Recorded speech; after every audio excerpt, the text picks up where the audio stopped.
It's my feel-good breakfast show. Welcome back to your Feel Good Breakfast Show. It is a Monday morning. Now, Pumpkin Pie is a queen who doesn't know how special she is. She doesn't like her curly hair at all because it seems her wild locks can't be tame. But soon she discovers that her curly hair makes her unique.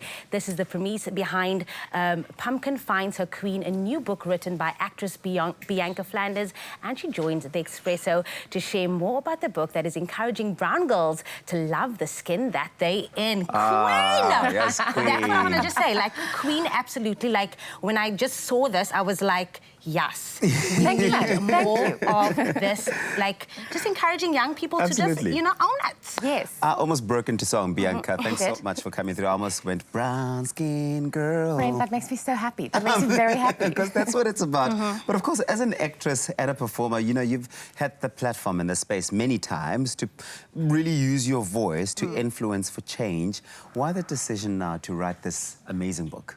Well, you know, acting is storytelling, so the book was another vehicle for the story. And a lot of the work I do is maybe not always age appropriate for little girls. So I really wanted to do something that would reach, you know, a different audience. Yeah. Absolutely, and we're actually living in these times where it's okay and people's accepting it more. I think years back, when we say, like, big hair, curly hair, krusare, you know, it wasn't acceptable to say it. I've been natural for about, like, 5 years now. And when I went natural the first time, I remember, like, shaving it all off. I was like, oh, my gosh, am I going to be accepted? Why was it so important for you to write this book and then also add this to all the things that you've already been doing?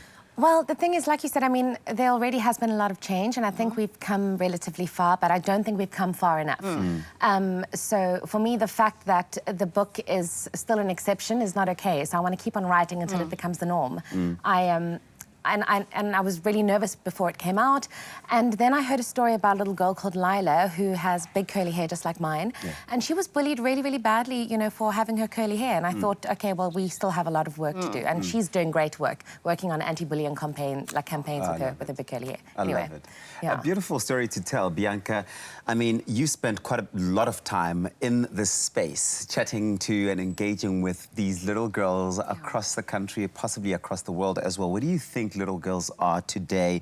How far do you think they've come in terms of, you know, loving their authentic selves and really being able to express that? I think they have come far, and it's really incredible to see individuality being praised. Yes. But I think we still have more work to do. You know, I think especially in South Africa, hair has always been political for us. Hair is never just hair. So I think we need to keep fighting the good fight until hair is just hair. Now, take us to the process of actually making this book. Like, I know you've spoken to a lot of people that you were inspired by, but what was the process like to actually make this book? Well, as a freelance actor, if I'm honest, I was enjoying a lovely month of unemployment. And, I'm really bad at relaxing, and I've always been an avid reader.